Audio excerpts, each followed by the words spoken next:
Hello, good evening and a very warm welcome to The Turning Point from ITN Sri Lanka. Live from our studios in Battramula actually. And wonderful to have you here with us, the audience. Our guest today is a senior banker, retired, who then decided to go into politics. He's here in his capacity as a member of the SJB, the main opposition party in Sri Lanka.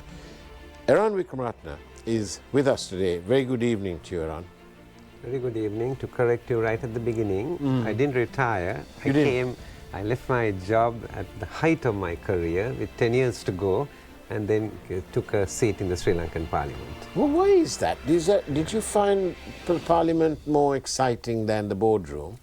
No, I didn't even realize that politics and I went together.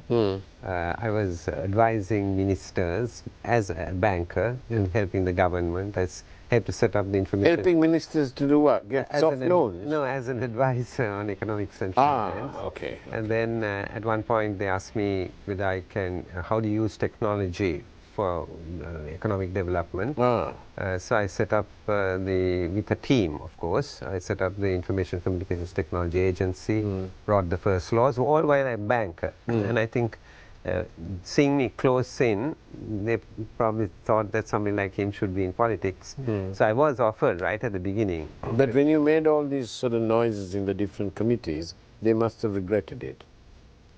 In the committees, meaning? I think you've been on COPE and COP. Yes. Since I came to Parliament, I've been on several committees. Yes. And I'm sure there are people who think that you're a pain. No, I would say to professionals, we get outside and we understand the issues in the country, the problems in the country. But actually, only understand the problems doesn't help. You have to fix the problems. And then we are depending on others to fix it. When I say some professionals should actually come in. Political parties don't matter. Professionals should come in because with their background and their knowledge, they certainly could help. I'm so glad that you're here. Although the card says Eran Wickramaratne, senior banker, SJB, we should have really have said, and it's my fault, so I'm sorry, we should have said member of parliament. But I'm really glad you're here because forget this partisan business, whichever party, forget that. I'd like to know, without any waffle, is it possible to adjust the pre-agreed IMF agreement without destabilizing the current stability? Short answer is yes. Without destabilizing, there are things that you can do. The International Monetary Fund, we've dealt with them 17 times, and the last time we dealt with them, I was very closely involved as the State Minister of Finance. And we agree on the macroeconomy, we agree on what the process of stabilization is, and we agree on certain pillars of stabilization. So the Sri Lankan program was built on fiscal consolidation based on revenue. And that's how the program was built, and those pillars have been put. So if you have an SJB government, or for that matter any government, right, it will be wise from the country's point of view to continue with the IMF program. And I don't think there should be any doubt about that. People try to keep saying, depending on the words you use, like you are going to get rid of the IMF and all, it's absolute crap. We are going to stay with the IMF. What you can negotiate is within those pillars, there are lots of details. If the IMF program, as I said, is fiscal consolidation, it's revenue based, and they will say, we need to get the revenue up as a percentage of GDP. Now, in 2015-19, we did the same thing. When we came into office, revenue was 10% of GDP.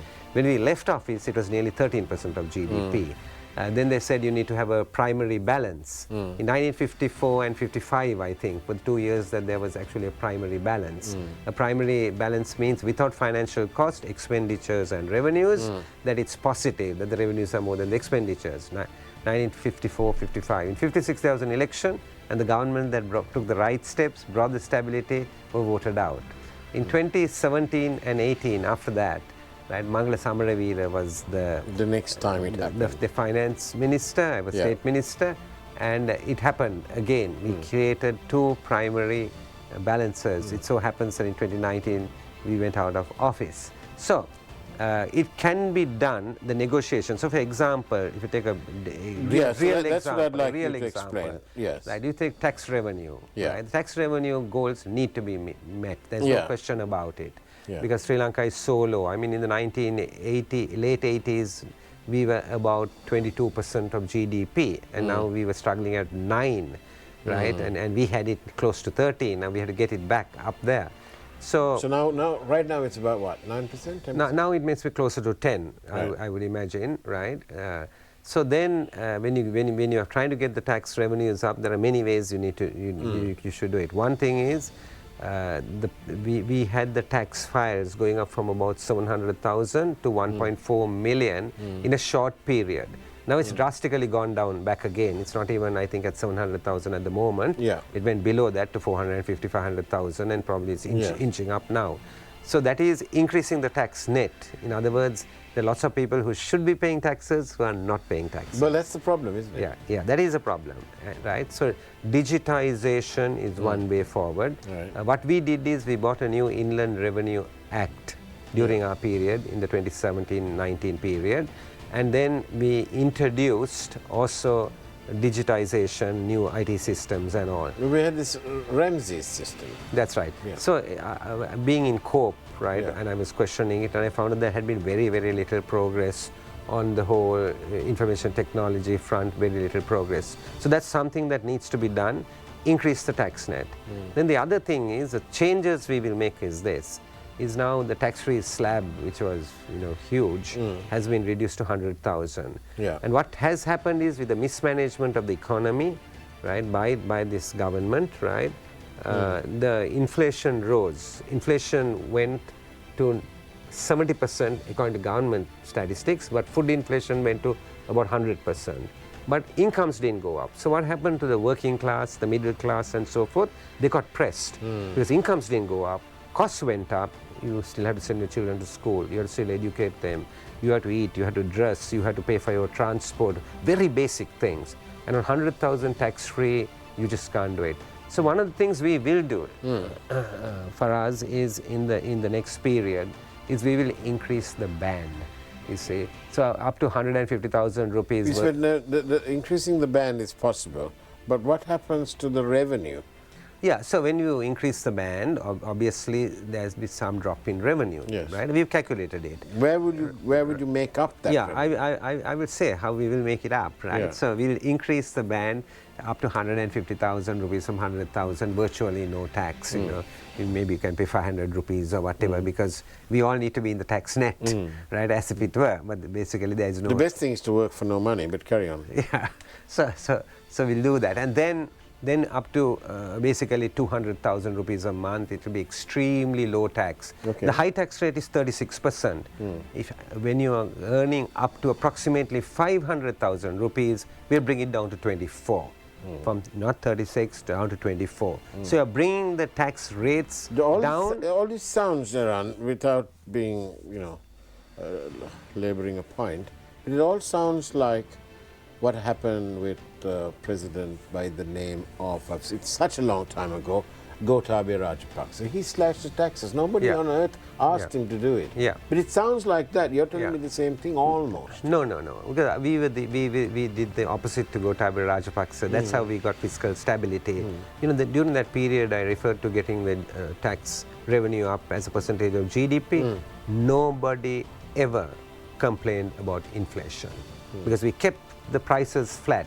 Nobody ever complained about the interest rates. It sounds like everybody in this studio who are probably all earning more than 100,000, music to their ears, because it's going to come down under next year government.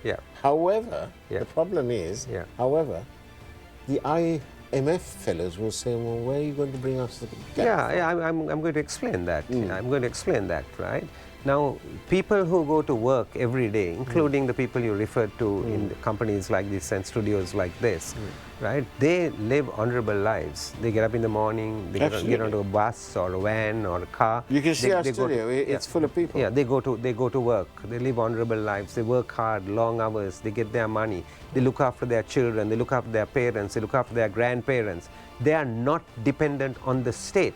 Yeah. Group that is not dependent on the state and lives with dignity. We want to make sure that they continue to live with dignity. That is why we need to make sure that those people get the tax freedom so that they can live based on their income.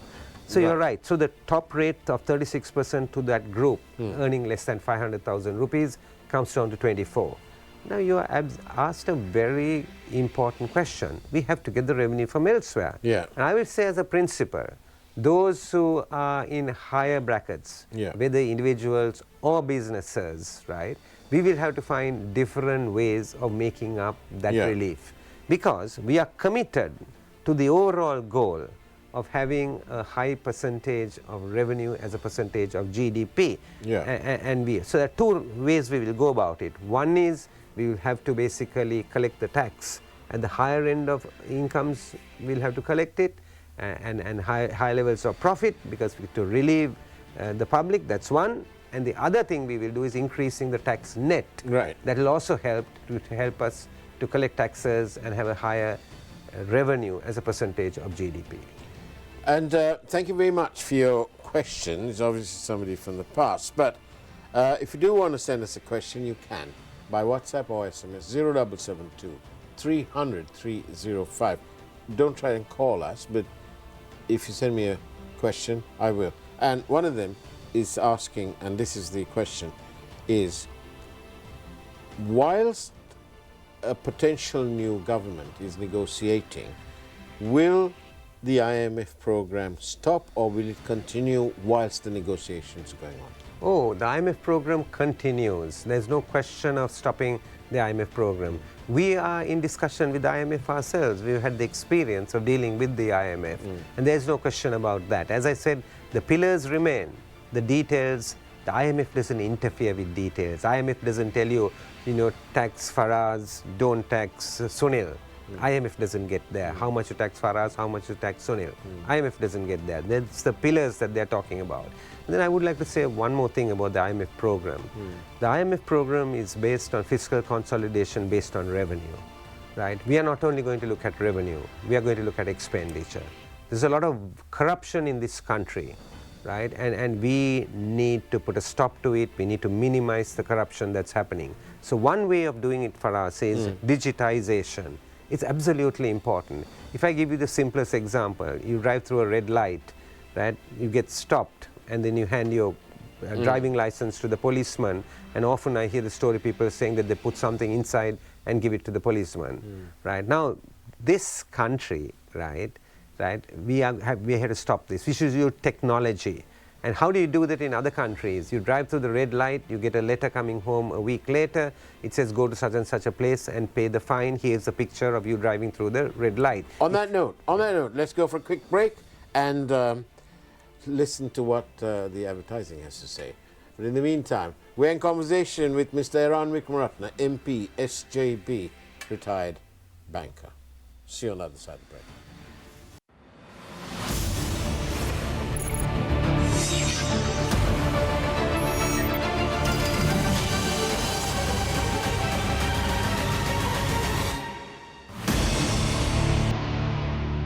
And welcome back to the turning point for ITN Sri Lanka. Our guest today is the banker who gave up banking for a life in politics. Really? I didn't get that wrong, but it's true. Eran Wickramaratne is here with us from the SJB. Now then, Mr. Wickramaratne, you've explained the IMF business, and fine. That's good that you've explained it. These are all sorts of different ways of skinning the cat, I suppose. But I want to ask you this. What makes your leader think that the people should vote for him? I'll be asking the same question from each of the other party members who turn up here. Yeah. Yeah, I'll get to that by completing where I left off on the and saying, you know, it's not only revenue. You need to look at expenditure, rationalize expenditure, eliminate corruption, and for that we are going to do several things, including introducing a stolen assets recovery law. As soon as we come in, we are going to create an independent prosecutor's office, so they prosecute. And no withdrawal of cases and politicians interfering. Only the judiciary will decide on that. And I raise my hats off to the judiciary that I'm going to give them freedom to act independently, no interference by the executive, like we have seen more recently, and the executive flouting the law. That will not be allowed. Separation of powers between the executive, the judiciary, and parliament. That principle we will stand for. Then through the digitization, right, we will also really look at reducing wastage and in the public service. People complain often about the public service. And digitization will help, whether it's getting a birth certificate, getting a driving license, getting a passport, and you know the controversy around passports, the VFS corruption deal, which we will annul as soon as we come, but also passports are not available and creating a problem with people. So all kinds of public services, digitization will help with that. So we have a plan. For us, we have for 2.5 years worked at it. We have for 2.5 years professionals and academics got together, different groups were set up, and they worked on policy on every subject: health, education, social protection, justice, agriculture, aviation, you name it, we have worked it out. Then that we have only, as part of that one we have converted into what you call a manifesto, which is a smaller document. So we have not looked at just winning an election. We are more focused on actually how do you govern. Sri Lanka has failed on the governance. Lots of politicians, very clever, good speeches they can make. They take the mic at the age of 15 years. At 25 years, they are good at the microphone. At 35 years, at 55 also they are good at the microphone. Good speeches, but no practical experience. Some of them have never ever worked in their lifetime. So how do you actually convert it? So we have focused on actually how do we actually govern. So coming to your question, which you did ask, you know, why should you vote for your candidate? Right? I would say upfront, there are no perfect candidates. There are no perfect candidates. There are no perfect political parties. I ask people... Democracy, nobody ever said democracy is easy. Yeah, democracy is not easy. I agree with you. And there are no perfect. I tell people, I mean, I'm still to find the perfect temple, the perfect church, the perfect mosque. I'm still to find it. We are all human beings, and there are...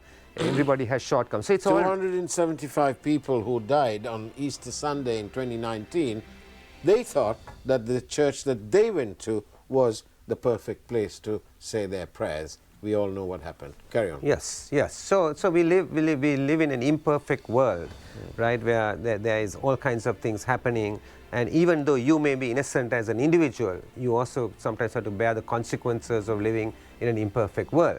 So this is the reality. This is what's true. So leaders are also not perfect, but it's all relative. So on one hand, you have a president at the moment, and the president that you have at the moment is been long time in politics. I mean, I'm quite shocked and surprised, right? 30 years leader of the party. For 30 years, that party hasn't been able to get a president elected. In no democracy have I seen a leader being in the same party for 30 years, you see. So the questions about internal party democracy, not just in, not in that party only. It's an Asian phenomena. We talk about democracy. But tell me why the public in Sri Lanka would vote, or why should they vote for the leader of your party? Yeah, so I'm coming to that. I'm coming to that. So I'm saying there is no. Then if you look at it, it's all relative. So then you have the president. It's relative. That's why I have to talk about the others. It's relative. Then you have the president, and I don't want to go into all history and all. But very recently, right, 2 Supreme Court judgments come. One is that the president... So are you saying that it is because of that they would vote for your candidate? Yeah, it's relative. Ultimately, it's relative, right? Because you have no perfect leader, right? So he has violated the Constitution in the appointment of a IGP because the Constitutional Council's approval hasn't been received. Supreme Court has given a judgment on that, and the judgment says it's a stay order. It says later we will take it up in November, but it's a stay order. Obviously, that means there's a prima facie case. That's why they give a stay order. Then, more recently, right, elections were postponed, local government elections. No politician should have the right to decide when elections should be held. It's not true about today. It's true from the time of Mrs. Bandaranaike, from J.R. Jayawardene to today. That's not allowed. We are elected people. We are there on trust of the public. We have to uphold the trust of the public. We cannot interfere with the franchise of the public. And the Supreme Court had the guts to say that to the present president, that he had no right, no right to postpone that election. So what I'm saying is compare. Then you have other candidates as well, compare with the other candidates. Our candidate hasn't held... What is it about your candidate? That's what I'm coming to. Our candidate, that's what our candidate, right, is new. We are a new political party. We are going on a new journey. We have a candidate who hasn't held the highest office in the country as yet, not even as Prime Minister, whereas the present president has been Prime Minister 5 times. Isn't there a lack of experience? No. Obviously. I mean, I'm saying compare. What experience are you comparing? You're comparing bad experience, or you're going to take a chance on a CEO or a CEO who is good. What's the comparison? Your leader has very limited cabinet experience and expertise. But Faraz... But so therefore, if you just look at it on experience versus theory, or a little bit of experience, are we really going to sort of gamble with this stability that we have now? I'm telling you, I'm just telling the country. Somebody has been in politics for 50 years, right? 47 years in Parliament, right? And I mean, tell me a CEO, Faraz, you come from the private sector. A CEO in a private sector won't be tolerated. If you don't perform in 3 years, you'll call by the board and you are told, look here, your performance is lacking. We might give you another year. Or after that, they might call you and tell you, I think you should be looking for another job. But that's the problem. Another job. But that's the problem. So what are we comparing? Sri Lanka has never been run like a corporate entity. So that is why. That's the problem. That's the difference, Faraz. Since 1948, that's the difference. It has been like some sort of feudal landowning family, where grandfather favors young Atif and will not favor Sunil because his son got married to the wrong side or whatever, right? So Sri Lanka has never, our government has never been looking after this country like a company. So I'm not so sure. So I want to assure you, right, of something. So one is, right, you need the CEO. Sajid Premadasa has the qualifications to be a CEO, right? He has got an education, he has got exposure. You're right. He comes from a political background and political family. But that doesn't give him any right. Not a right. I'm just saying that the background. That's what it is. His background is that you have a background, I have a background. Our backgrounds are different, right? So he comes from that background. He has experience as a minister. He has been there. He's been in Parliament for 20 years or whatever the time period is. As a legislator, he has a background, right? And Sajid Premadasa is well read. And the advantage is this, because he is new, right? Sajid Premadasa, you can express your opinion and you can debate with him. What has this government done and the political parties? They have tried to create. Can you do that? You can. They have tried to create an image in the country, right? Because they all had something in common. The JVP, the UNP, right, and the Rajapaksas have something in common. What do they have in common? Destroy Sajid Premadasa, because he's the only figure standing against all three of them. That was what they had in common. So they have put this narrative out in the country. So I'm saying, right, if I came from the private sector, sometimes we don't go for the most senior person even to succeed yourself. You look at the younger person and you say, I think let's put him in the chair. Then the other thing is, what you said, I completely accept about our measures have not been more corporate. Our measures have been, you put an individual and the individual will change it. No, you need a team to change it. And I'm saying to the country, compare the team that Sajid Premadasa has with any team that is asking for this election in terms of their ethics of the people who are looking at it. No perfect individuals, no perfect teams, but comparisons. Compare the ethics, compare the experience level of the team. Different people are coming from different skill sets, right? The team will matter, Eran. We're coming to the end. We've got like a minute and a half. The team will matter provided that the leader gives you or engages in real democratic process and not just pay lip service to that team. Yeah. So does your leader practice democracy in its fullest form amongst his team? Your economic I will say this, Faraz, we are yet to see the fullest form of democracy in this country anywhere, because I think there's a cultural problem there. But Sajid Premadasa has assembled a team, and if you look at the experience of the team, different people coming from different subject areas, different experience levels, locally and internationally, right, the experience level. And third qualification, ethics, experience, education. And look at the education levels. I think experience is more important than education when you look at the team. But I'm saying look at all of this, compare the teams of all these different political parties, and then say, who is the leader? One person is not going to change this country. We had moved away from that mindset. The leader and the team is important, and I would say vote for the leader who has the best team. Eran Wickramaratne, you've been an amazing guest on Turning Point. Thank you very much, and I appreciate your presence here. Who will be the leader, indeed, is the question that faces all of us. So let's wait and see, shall we? Roll on the 21st of September. But Eran Wickramaratne, thank you very much for being on the Turning Point. And as always, bless you all. Thank you.